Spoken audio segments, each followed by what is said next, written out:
Oslavy 80. výročia víťazstva nad fašizmom mali rôzne podoby. Oslavoval sa v Bratislave aj v Piešťanoch, tam si najprv pamiatku padlých uctili pri pomníku rumunských vojakov.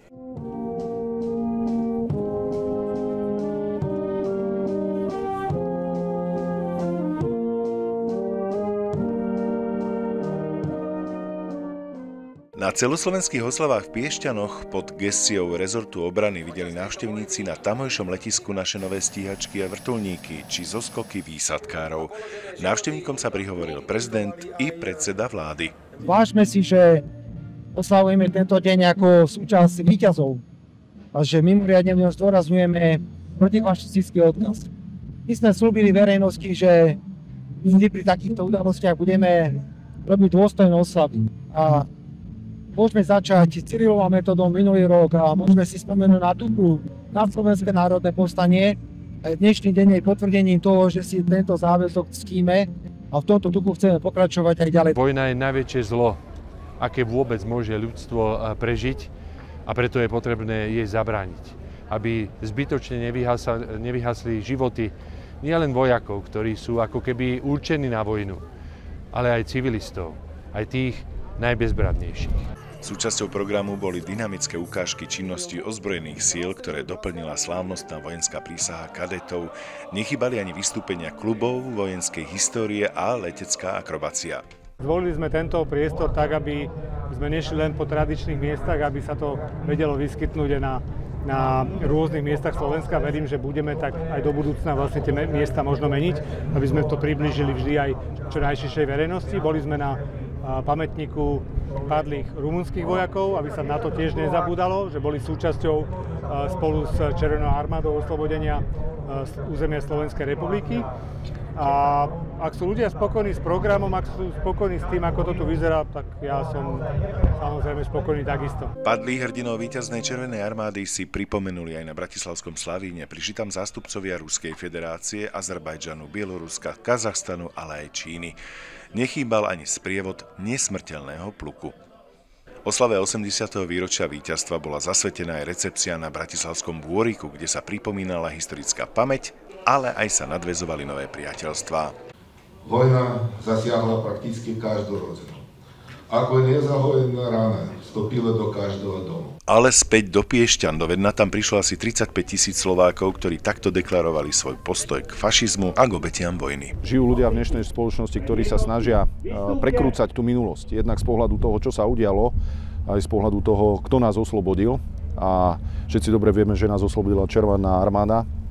Preto treba každému poďakovať. Len keď si pripomenieme presné fakty, kto a proti komu bojoval a kto túto vojnu začal, tak si môžeme budovať aj potom pravdivú budúcnosť. Najdôležitejšie je zostať pri zdravom rozume a uvedomiť si, koľko stojí mier.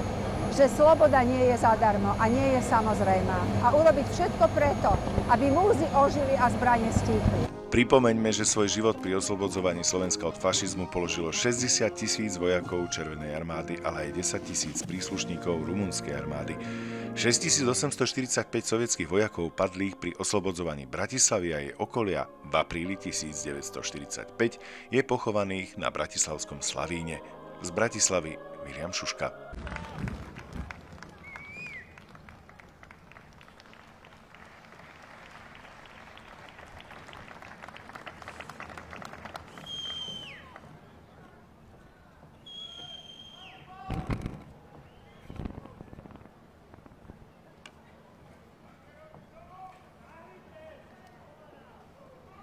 Vážený pán prezident, drahé Slováky, Slovenky a drahí Slováci. V programovom vyhlásení vlády sme sa zaviazali, že ku všetkým významným udalostiam a sviatkom, ktoré sú spojené s našou históriou, sa postavíme s plným rešpektom a s plnou úctou. Nech je aj dnešný deň dôkazom toho, že si svoj záväzok plníme a urobíme tak aj pri oslavách svätého Cyrila Metoda či pri nasledujúcich oslavách Slovenského národného povstania. Dovoľte mi, aby som poďakoval hlavnému organizátorovi tohto obrovského podujatia, podpredsedovi vlády Slovenskej republiky a ministrovi obrany Robertovi Kaliňákovi a jeho tímu za zorganizovanie dnešného pamätného dňa. Pán minister, ďakujem.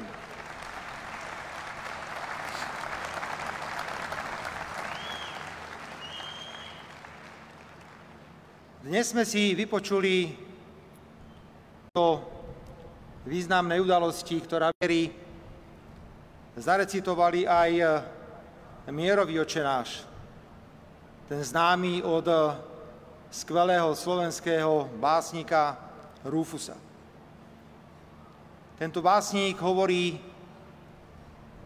Bože nad hviezdami, nech sa stane s nami, keď začnú vojnu a všetky svoje hnevy hodia na seba. Hnevy ako plevy pokazia zem, a aj nebo bude choré. Napomeň našich otcov, ty tam hore, že sa to nesmie. Lebo ak ty si svätý, svätá je aj zem, pretože po nej chodia naše deti.